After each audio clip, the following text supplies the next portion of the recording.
ഞങ്ങളൊരു പത്രസമ്മേളനമല്ല ഇത്. ഞങ്ങൾ അത്തരം കാര്യങ്ങൾക്ക് മറുപടി പറയുന്നുമില്ല. ഞങ്ങൾ ഇന്നത്തെ ഞങ്ങളുടെ ദൗത്യം ഞങ്ങളെ പ്രദേശ് കോൺഗ്രസ് കമ്മിറ്റിയുടെ ഭാരവാഹികളായി നിശ്ചയിച്ചതിനെ തുടർന്ന് നാളെ രാവിലെ AICC നേതൃത്വത്തിൻ്റെയും കേരളത്തിലെ കോൺഗ്രസിൻ്റെ സമുന്നത നേതൃത്വത്തിൻ്റെയും സാന്നിധ്യത്തിൽ ഞങ്ങൾ നാളെ ചുമതലയേറ്റെടുക്കുകയാണ്.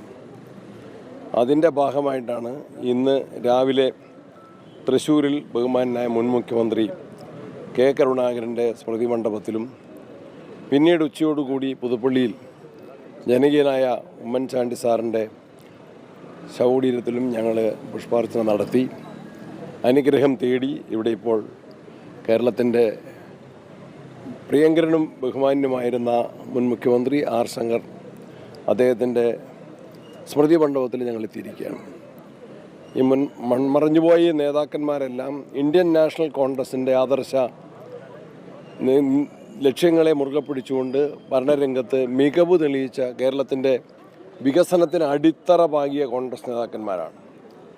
ഒരേ സമയത്ത് ഭരണത്തിലെ നേതൃത്വ പങ്കാളിത്തവും അതേപോലെ തന്നെ പാർട്ടിയുടെ ശാക്തീകരണത്തിനും പ്രവർത്തിച്ച ആ മഹാരഥന്മാരുടെ ഓർമ്മകൾ ഞങ്ങൾക്ക് കരുത്തു പകരും. കേരളത്തിലെ കോൺഗ്രസിൻ്റെ ഊർജ്ജസ്വലമായ മുന്നേറ്റത്തിന് അത് പ്രചോദനം നൽകും എന്ന പൂർണ്ണ വിശ്വാസത്തിൽ ഞങ്ങളുടെ ചുമതല ഏറ്റെടുക്കുമ്പോൾ അവരുടെ എല്ലാം ആവേശകരമായ ഓർമ്മകൾക്ക് മുമ്പിൽ ഞങ്ങൾ പ്രണമിക്കുന്നു.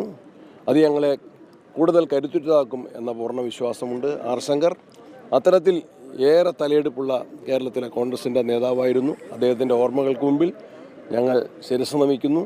എല്ലാവരുടെയും സഹകരണം കോൺഗ്രസ് പ്രസ്ഥാനത്തിൻ്റെ ശാക്തീകരണത്തിന്, ജനാധിപത്യ മതേതര ശക്തികളുടെ മുന്നേറ്റത്തിന് എല്ലാവരുടെയും സഹകരണം അഭ്യർത്ഥിക്കുന്നു. വെള്ളാപ്പള്ളിക്ക് പത്രസമ്മേളനത്തിനാണ് മറുപടി? ഇല്ല, മറുപടിയില്ല. വെള്ളാപ്പള്ളിക്ക് മറുപടി ഇല്ല.